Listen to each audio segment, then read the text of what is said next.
Zee Marathi वाहिनीच्या सावळ्याची जणू सावली मालिकेतील एका लोकप्रिय अभिनेत्रीने प्रेमाची जाहीर कबुली दिली असून लवकरच ही अभिनेत्री लग्नबंधनात अडकणार आहे।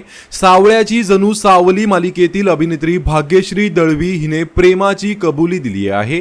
भाग्यश्री दळवीचं लग्न ठरलं आहे। सोशल मीडियावरून भाग्यश्रीने तिच्या पार्टनर सोबतचा फोटो शेअर करत ही गोड बातमी चाहत्यांना दिली आहे। आमचं ठरलंय, आम्ही आयुष्यभरासाठी एकमेकांना निवडलं आहे, असं कॅप्शन तिने या पोस्टला दिलं आहे। भाग्यश्रीच्या या फोटोंवर चाहते आणि सेलिब्रिटींनीही कमेंट्स करत तिला शुभेच्छा दिल्या आहेत। भाग्यश्रीच्या होणाऱ्या नवऱ्याचं नाव सुमेध म्हात्रे असे असून तो देखील कलाविश्वात कार्यरत आहे।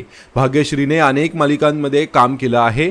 भाग्यश्रीने आजवर अनेक मराठी मालिकांमध्ये काम केलं आहे। सांग तू आहेस का, भाग्य दिले तू मला, दार उघड बये यांसारख्या अनेक मालिकांमध्ये ती महत्त्वपूर्ण भूमिकेत दिसली आहे। तर सावळ्याची जणू सावली मालिकेत भाग्यश्री तारा ही भूमिका साकारत असून या भूमिकेलाही प्रेक्षकांचं प्रेम मिळत आहे।